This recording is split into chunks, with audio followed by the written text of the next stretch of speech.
Eu queria que você explicasse o que é validação.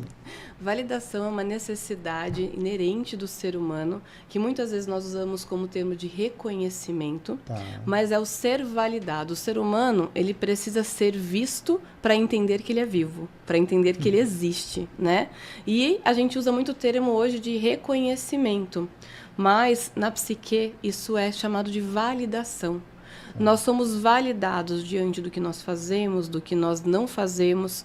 E isso vem muito através da comunicação simbólica, né? Então, eu preciso validar a nossa comunicação. Eu estou falando com você. Se você baixa o olhar, se você não olha para mim, se eu não vê que você está interagindo, eu começo a ficar apático à nossa conversa, né? Sim. Então, a situação de ser apático, simpático, empático, né? Ou antipático, tá muito ligada também ao nosso estado de comunicação e validação dessa comunicação. Então, o tempo todo, a gente vai buscar validar algo. Então, o que eu falei, você gostou? A forma como eu me porto, como que é visto aqui, para entender se eu me encaixo ou não. Porque é a necessidade de pertencimento, uma das necessidades inerentes do ser humano.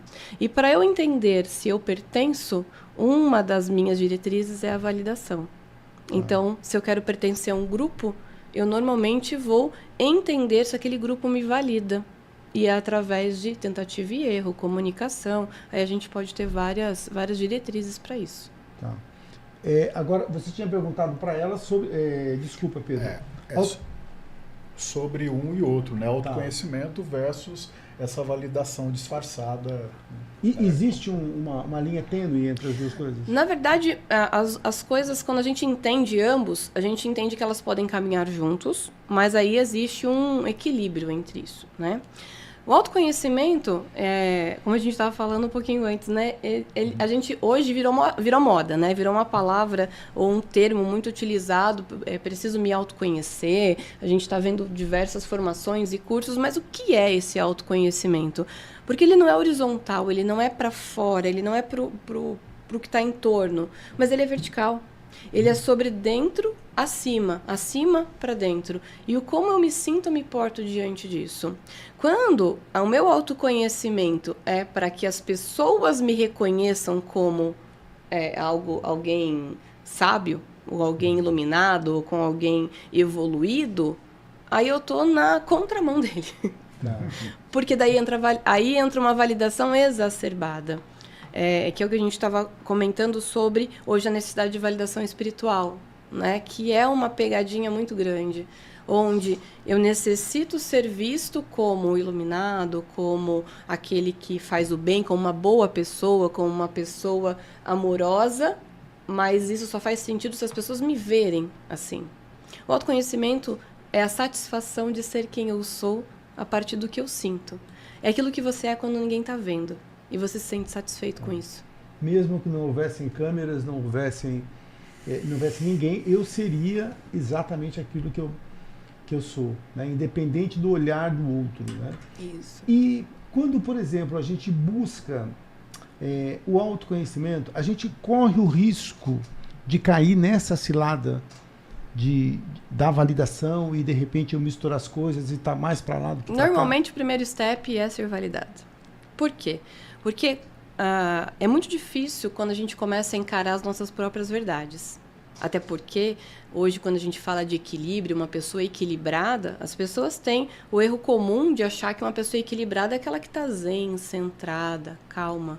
Não, equilíbrio é eu poder me descompensar, é eu poder ter meus rompantes, meu momento de ira, mas também saber voltar para o meu eixo. Você me aliviou agora. E estar na paz, estar sentado.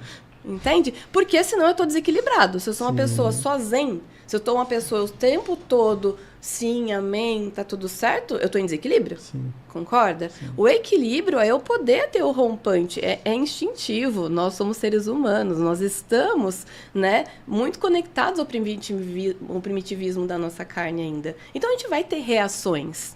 Agora, a gente pode, através do autoconhecimento, lapidar as nossas reações. Nós não conseguimos controlar ou moldar o que nos fazem, mas nós conseguimos moldar e corrigir como a gente reage ao que nos fazem. E essa faz toda a diferença. Me lembra aquela maquininha das UTIs, né? Que fica lá. Sim. Quando aquela Quando equilibrou, já era. Morreu, né? Eu falo para meus alunos, fiquem felizes enquanto vocês são desequilibrados. Porque a hora que equilibrou, acabou. Né? O que acontece é que na teoria do pêndulo, né, comportamental, algumas pessoas, e os dias de hoje, tá? A gente bate muito do 880. Então eu tô muito bem, eu tô muito eufórico, eu tô muito feliz e de repente eu tô na depressão. Eu tô lá no fundo do poço. E de repente acontece algo, só que muitas vezes esse algo é simplesmente alguém virar e falar assim, nossa, Pedro, que legal que você fez, nossa. E de repente amanhã o Pedro me encontra e eu não falo absolutamente nada e o Pedro vai parar no fundo do poço. Sim. Então, peraí. Né? Esse pêndulo emocional, ele tá dado na mão do outro. Então, eu não tenho autocontrole algum sobre as minhas emoções, porque elas estão diretamente conectadas ao que o outro acha, pensa ou me diz sobre isso. Deixa eu falar uma coisa para você.